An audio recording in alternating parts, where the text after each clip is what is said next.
Hello friends, जय हिंद, वंदे मातरम। Welcome back to our YouTube channel.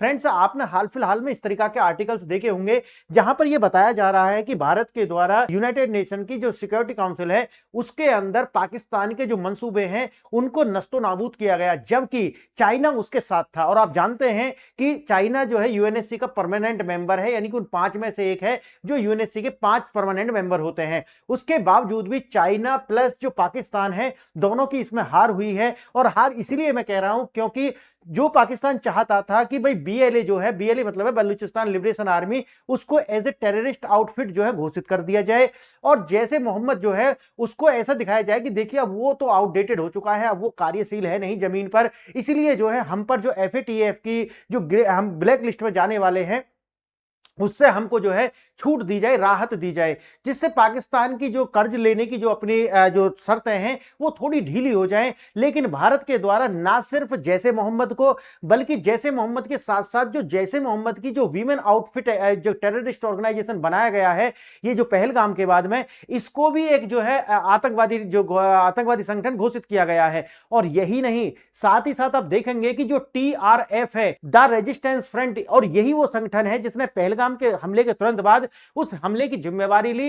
लेकिन 24 घंटे के अंदर ही उनको लगा कि भाई अब भारत वो नहीं है कि आप जिम्मेवारी ले लोगे और आप जीवित रहोगे। तो 24 घंटे के अंदर अंदर उन्होंने तुरंत रिफ्यूज कर दिया कि नहीं नहीं, हमने ऐसा कुछ नहीं किया है और ये तो जैसे मोहम्मद के द्वारा किया गया है। अब आप समझिए कि कितने सारे जो कार्य हैं ये भारत की जीत इसमें होती है, और ना सिर्फ पाकिस्तान बल्कि साथ ही साथ जो चाइना है उसको भी हरा दिया जाता है। आइए देखते हैं विस्तार से क्या है news. UNSC discuss the rising India Pakistan tension after the Pahalgam terror attack. और यही जो डिस्कशन था ये जारी था कि देखिए पहलगाम के बाद में जिस तरीका से पाकिस्तान के अंदर जो टेररिस्ट आउटफिट्स है वो भारत के अंदर आतंकी गतिविधियां में शामिल है और सक्रिय रूप से शामिल है। और भारत ने ये प्रूव भी कर दिया कि ये जो जैसे मोहम्मद है, इसकी जो वीमेन आउटफिट है, ये जो है ये भी भारत के अंदर जो है सक्रिय रूप से कार्य कर रही है। अब इसको देखते हुए आप समझिए कि अब आने वाले समय में एफएटीएफ की जो ग्रे लिस्ट है उसका जो खतरा है वो, और प्लस आने उसके भी बाद में एक ब्लैक लिस्ट हो सकता है पाकिस्तान, ये आप समझिए। यानी कि पूरी तरीका से पाकिस्तान जो है, आप जानते होंगे, प्रॉक्सी स्टेट है जिसका आप जानते हैं कि चाइना और अमेरिका के दोनों के लिए कार्य करता है भारत के विपक्ष में। और इसी की वजह से इसको थोड़े बहुत फंड जो है आईएमएफ और वर्ल्ड बैंक और चैरिटी के रूप में मिलते रहते हैं। लेकिन आने वाले समय में इस पर भी खतरा मंडरा रहा है। एक तरीका से देखा जाए पाकिस्तान के पास में दो ही विकल्प बचने वाले हैं, या तो आप आतंकवादी गतिविधियों को छोड़िए या फिर आपको जो है नक्शे से मिटा दिया जाएगा। और नक्शे से वैसे नहीं किसी हथियार के द्वारा, बल्कि हमारी जो डिप्लोमेटिक जो सर्जिकल स्ट्राइक है उसके द्वारा। जैसे आप देखेंगे कि बलूचिस्तान जैसा जो 40%, यानी कि सोचिए पाकिस्तान का टोटल जो है उसका 40% हिस्सा बलूचिस्तान में है, तो बलूचिस्तान अलग हो जाएगा। और साथ ही साथ आप देखेंगे कि जो सिंध प्रांत है वो तो भारत के भी राष्ट्रगान में आता है ना, तो भारत जो है उसको, भारत की नजर उसके ऊपर है, और पीओ के तो अपना है ही, आप जानते हैं इसको। तो पाकिस्तान कितना बचेगा, यानी कि लाहौर वाला जो एरिया है पाकिस्तान सिर्फ उतना ही बचने वाला है। यानी कि उस तरीका का पाकिस्तान बचेगा कि जिसको जो है जब चाहो आप तब निपटा सकते हो। समझ गए मेरी बात? आइए देखते हैं और क्या क्या हुआ है। ये मैंने आपको बता दिया है कि जैसे मोहम्मद जो है उसको दिल्ली ब्लास्ट जो है उसमें भी और पहलगाम वाले में भी बिल्कुल भारत ने साबित कर दिया है कि इन्हीं की जो है इसमें एक्टिविटी है। और जो पाकिस्तान कह रहा है कि देखिए ये तो अब मृत प्राय हो चुका है, ज्यादा एक्टिव है नहीं, पाकिस्तान सरासर झूठ बोल रहा है। टीआरएफ जो है मैंने आपको बता दिया ये है द रेजिस्टेंस फ्रंट, और इसने ही जो है शुरू में क्या की थी, जिम्मेवारी ली थी। और यही क्या है, एक जैसे मोहम्मद का ही क्या है, ये आउटफिट है एक तरीका से देखा जाए तो, उसकी प्रॉक्सी है। जमातुल मुमालिन, यानी कि जमातुल मुमलिन जो है ये एक वुमेन विंग है जैसे मोहम्मद की, जो कि आने वाले समय में आप देखोगे कि भारत के अंदर इसकी जो गतिविधियां, मैंने अलग से भी वीडियो बनाई थी कि आने वाले समय में भारत में भी इसकी गतिविधियां आपको देखने के लिए मिलेंगी। और ये अगर भारत के अंदर होता है तो इसी को लेकर के अलग भी मैंने वीडियो बनाई है। सरकार पहले से तैयार है और कह रही है कि आइए आपका इंतजार है, ये जब भी आएगा उसके बाद आप देखेंगे कि किस तरीका से ताबड़तोड़ जो है हमारी सरकार जो है कार्य करने वाली। और मैंने एक वीडियो और बनाई है कि आप देखे होंगे कि मार्च 2026 में जो नक्सलवाद है, यानी कि जो फॉरेस्ट नक्सलवाद है, जो जंगल का नक्सलवाद है, उसको हम समाप्त कर देंगे। और 2027 तक जो अर्बन नक्सल है उनको समाप्त कर देंगे और 2029-30 तक, 2029 और 30, आप सोचिए यहां से कार्रवाई शुरू होगी और ये जाएगी 2047-48 तक। यानी कि 2047 और 2048 तक आप देखोगे कि इस तरीका का जो टेररिज्म भारत के अंदर है इसको भी खत्म किया जाएगा। तो ये सबसे लास्ट में रखा गया है क्योंकि ये अपने आप में बहुत ज्यादा जो है कठिन है इसको जो है सुलझा पाना, क्योंकि ये अपने ही बीच में रहते हैं एक तरीका से। इसीलिए आगे देखेंगे भारत की कूटनीतिक जीत जो है वो दिखाती क्या है, वो ये दिखाती है कि भारत का जो अपना प्रभाव है, भारत की जो अपना जो ट्रस्ट है लोगों के बीच में, जो कंट्री जो भारत पर ट्रस्ट करती हैं, ये उसकी भी जीत है, समझिए। और साथ ही साथ भारत जिस तरीका से आर्थिक उन्नति कर रहा है उसकी तो जीत आपको दिखेगी ही दिखेगी। और भारत जितना भी कार्य करता है वो ऐसा ही नहीं है कि उठ करके किसी पे भी कोई भी आरोप लगा देगा, नहीं, भारत के पास में सख्त सबूत होते हैं। इसीलिए आप देखेंगे कि यहां पर हो या फिर ये जो संधु जल समझौता को लेकर के हैग का एक आर्बिट्रेनल है, और ये द हैग के अंदर यानी कि नीदरलैंड के अंदर ये एक आर्बिट्रेनल है जिसके द्वारा जो है वो सिंधु जल संधि के लिए बोला गया था, लेकिन भारत ने उसको नहीं माना क्योंकि भारत के पास अपने डॉक्यूमेंट्स हैं। एफटीए ग्रेट लिस्ट मैंने बता दिया, ग्रे लिस्ट में शामिल होगा। भारत का जो डोजियर डिप्लोमेसी जो है सफल हो चुकी है, और भारत का ये जो डोजियर है इसका मतलब है कि डॉक्यूमेंटेशन है भारत के पास में कि देखिए हम किसी भी तरीका से कोई भी किसी पर आरोप नहीं लगा रहे हैं, बल्कि साक्ष्यों के साथ हम आए हुए हैं। इसीलिए ये जीत हुई है। यूएनएससी की जो सदस्य न होने के बावजूद भी भारत ने चीन और पाकिस्तान को एक साथ जो है हराया है, यह अपने आप में ऐतिहासिक है। यूएनएससी रिपोर्ट के प्रमुख परिणाम क्या आए हैं आप इसे भी देख लीजिए। पहला तो वही है कि जैसे मोहम्मद जो है वो इसमें संलिप्तता है, और जो पाकिस्तान बता रहा है कि देखिए अब वो मरतप्राय हो चुका है, ये बात निराधार है। इसका क्या परिणाम आया है? परिणाम यह आया है कि पाकिस्तान जो है एक तरीका से इनएक्टिव होने का जो दावा था वो खारिज हो चुका है, और एक तो इन पर कोई ट्रस्ट होता ही नहीं है, तो वैसे भी और जो है लोग इनको घृणा की दृष्टि से देखने वाले हैं। दूसरा है टीआरएफ, जैसे मैंने को बताया कि ये जैसे मोहम्मद की ही एक प्रॉक्सी है, और ये जो है पाकिस्तान द्वारा जो है फंडेड है, इसी का भी जो है एक तरीका से उजागर हो चुका है डोजियर के द्वारा ही। आइए तीसरा जो है वो है बलूचिस्तान लिबरेशन आर्मी, जिस पर बिल्कुल जो है भारत जो है एक तरीका से अमेरिका के साथ मिलकर के और रूस के साथ मिलकर के ये हो गया है कि उन्होंने वीटो कर दिया, जिससे जो है बीएलए को एज ए टेररिस्ट आउटफिट जो है घोषित नहीं करवा पाया चीन और पाकिस्तान दोनों मिलकर के। अब चीन क्यों चाहता है? आप जानते होंगे कि उनका सीपीईसी जो है चाइना पाकिस्तान इकोनॉमिक कॉरिडोर जो है उसको लेकर के चाइना चिंतित है, क्योंकि बीएलए उस पर लगातार अटैक करेगा और अंत में जाकर के चीन को जो है बीएलए से ही क्या करनी पड़ेगी, बात करनी पड़ेगी। आगे देखेंगे, थोड़ा इसका विस्तार से देखते हैं। एक 1267 कमेटी की रिपोर्ट, यानी कि 1267 कमेटी की रिपोर्ट जैसे मोहम्मद, और ये मैंने आपको बता दिया, बीएलए का दाव उल्टा पड़ गया है। अमेरिका, ब्रिटेन और फ्रांस ने चीन के प्रस्ताव को बिल्कुल रोक दिया। आप जानते होंगे 5 परमानेंट मेंबर होते हैं, जिनमें से आप जानते होंगे कि अमेरिका, ब्रिटेन, फ्रांस और रूस और एक और है अब जर्मनी, ठीक है। ये जो 5 देश हैं ये इसके अंदर शामिल हैं, और आप समझ सकते हैं कि इनमें से अमेरिका, ब्रिटेन और फ्रांस के द्वारा चीन के द्वारा जो वीटो किया गया है उसको किया गया है क्या, वीटो। चीन के द्वारा जो प्रस्ताव रखा गया था उसको किया गया है वीटो।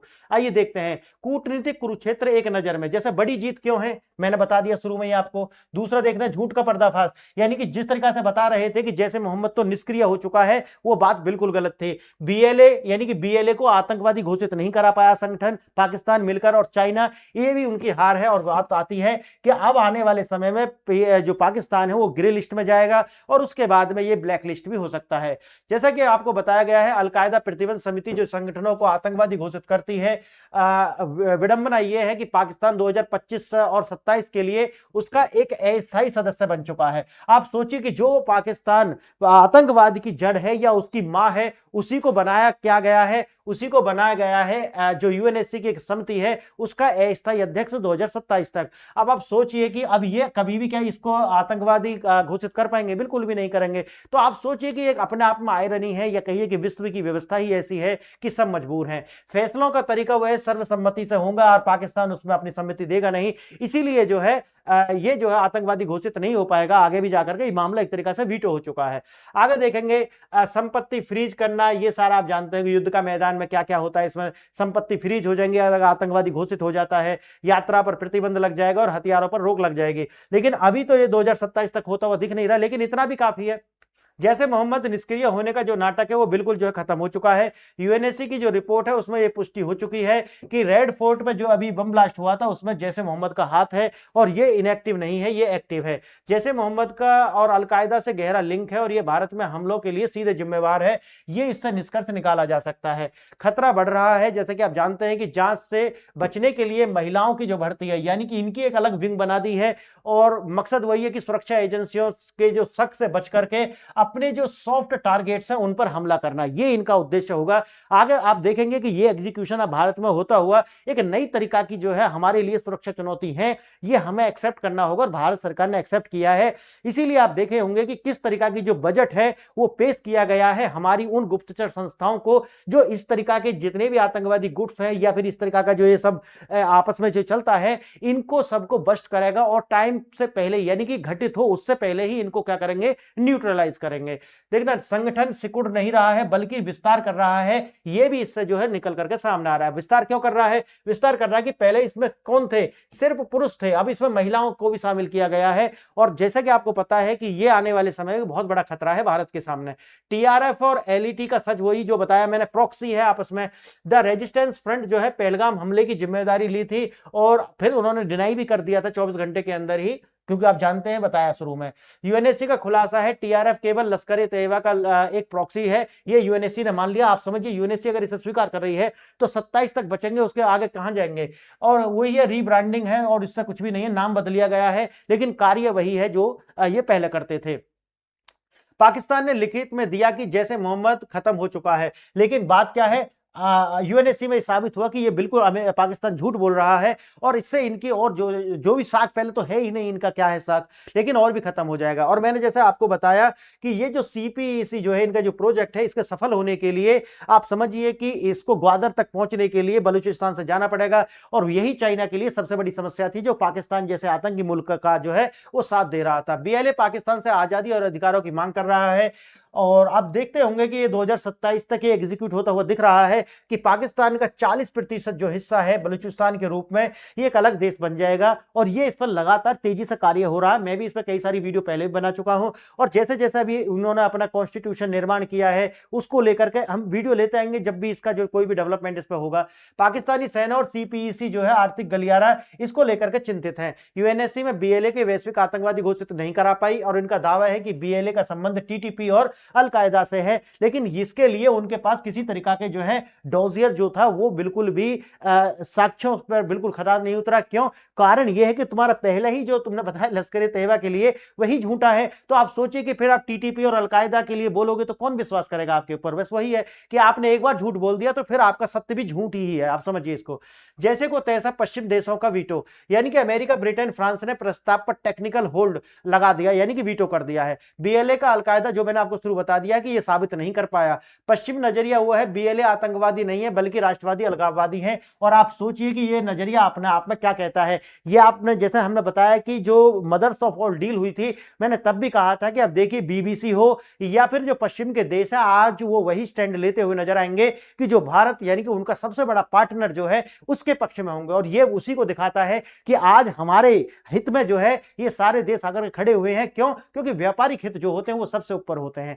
आइए देखते हैं, चीन भारत के प्रस्ताव रोकता है, पश्चिम चीन के प्रस्तावों को रोकेगा। और एक तरीका से यूएनएससी इसीलिए एक विफल संगठन है क्योंकि आपको 100% कंसेंसस चाहिए और यहां पर कभी बन ही नहीं पाए। इसीलिए आप देखेंगे यूएनएससी के द्वारा कभी भी कोई कमाल नहीं किया गया, इसीलिए एक तरीका से एक असफल संस्था साबित हुई है और इससे ज्यादा कुछ भी नहीं है। आइए देखते हैं, दुश्मन का दुश्मन दोस्त होता है, यही चलता है। आप जानते होंगे कि किस तरीका से जियोपॉलिटिक्स में यही सारा चीज चलता है। बीएलए द्वारा सीपीसी इंफ्रास्ट्रक्चर पर चीन का जो नुकसान पहुंचाता है और पहुंचाएगा। क्यों? क्योंकि जब तक बीएलए को चाइना रिकॉग्नाइज नहीं करेगा, अंत में जाकर के यही करना पड़ेगा। क्योंकि जैसा मैंने बताया कि आर्थिक हित जो होते हैं वो सबसे ऊपर होते हैं, हमेशा याद रखना।